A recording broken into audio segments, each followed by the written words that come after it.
Welcome back. In this lesson, we're going to be looking at syllabus point A1.2.5 Construct logic diagrams. Now, we've already covered logic gates and how we can make truth tables for them. Now, logic diagrams are composed of connected logic gates, inputs, and outputs. Logic diagrams are normally read left to right. So when we're reading and interpreting a logic diagram, remember that its main purpose is to demonstrate the flow of logic. So what exactly is a logic diagram? It is a visual representation of a Boolean expression or a logic operation using logic gate symbols. That's the definition we're going to use.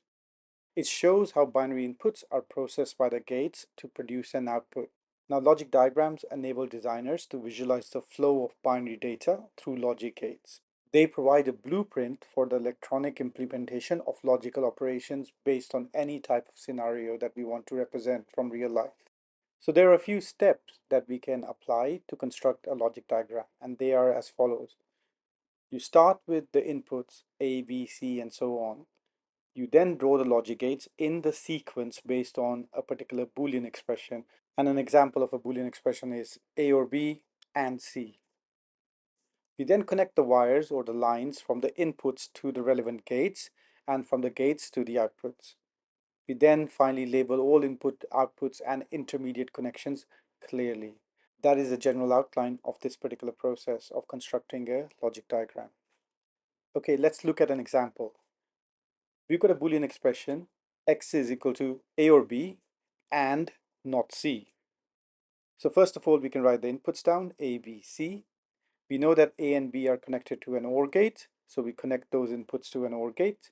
We know that the c is passed through a NOT gate, so we do that. And then we know that the outputs of both are connected to an AND gate, because if you look at the expression, both of them are in brackets and the AND gate joins them together. So we join the outputs from both the OR gate and the NOT gate to the AND gate, and the output from the AND gate is basically X. And that's all there is in creating logic diagrams. We go from left to right. Now, often what you'll probably find is that expressions become quite complex and the diagrams as a result become quite complex. So when Boolean expressions or circuits become very large, we need to learn how to simplify them using Boolean algebraic rules. For example, De Morgan's laws, identity laws, inverse laws, things like that. K-maps, as we covered in the last lesson.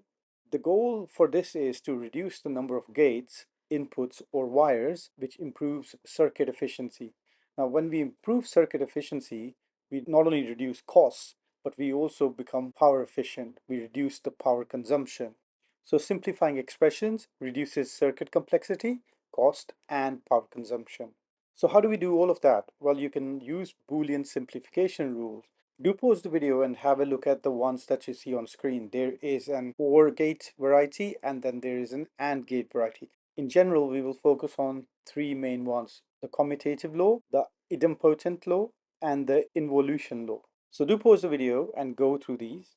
I'm just going to look at those three, and I'm also going to be focusing on De Morgan's laws, and the rest you can work out yourself. The commutative law applies to AND and OR operations. It means that the order of variables does not affect the outcome.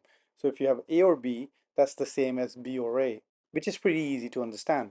We can just move the values around the operator.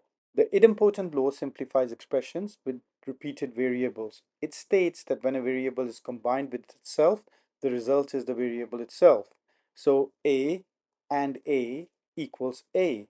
A or A also equals A. And finally, the involution law simplifies double negation. It states that the negation or the negative of a variable returns the original variable. So if you say not A, that's the same as A. So the negation or the two negatives cancel out. Now we can also look at De Morgan's law, which is a simplification of not and or gates. So once you have these three gates together, you can simplify it using this particular law. Now, how do you prove these laws? You can prove them by actually putting values in, and you'll probably see the left-hand side will equal the right-hand side, and that's the proof, just like we do in normal mathematics. So these laws can be proven that way, but you won't be asked to do that. What you will be asked to do is simplify expressions using these. So how do we use it? Well, if you got the negative of an expression like A and B, it can be simplified to not A or not B. So what you simply do is to break that negation across the entire expression, you not each value and change the sign. So and becomes or. And the same rule applies to the or variety. So if you got not A or B and you want to break it down, it becomes not A and not B. So the or symbol is flipped to an and symbol. That's all there is to De Morgan's law. So you simply break the overall expression not by individually knotting each value and you flip the sign. Okay, we're just going to leave the simplification rules here and we're going to look at an example of how to apply them to a Boolean expression.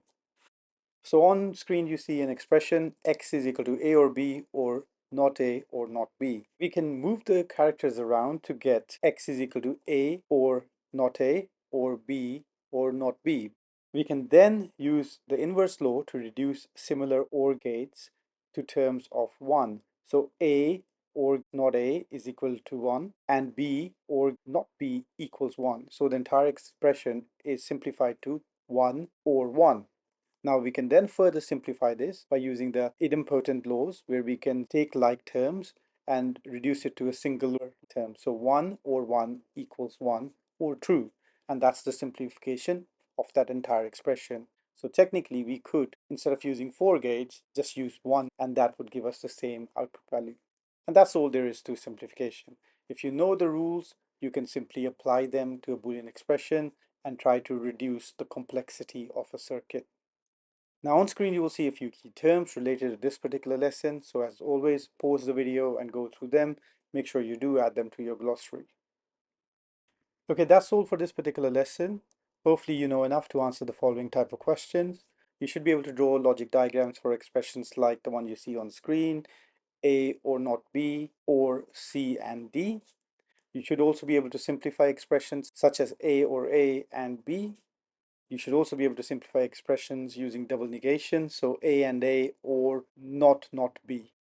In addition, you should be able to explain laws like the involution law using examples, and you should also be able to explain why a logic diagram simplification is important in real-world hardware design.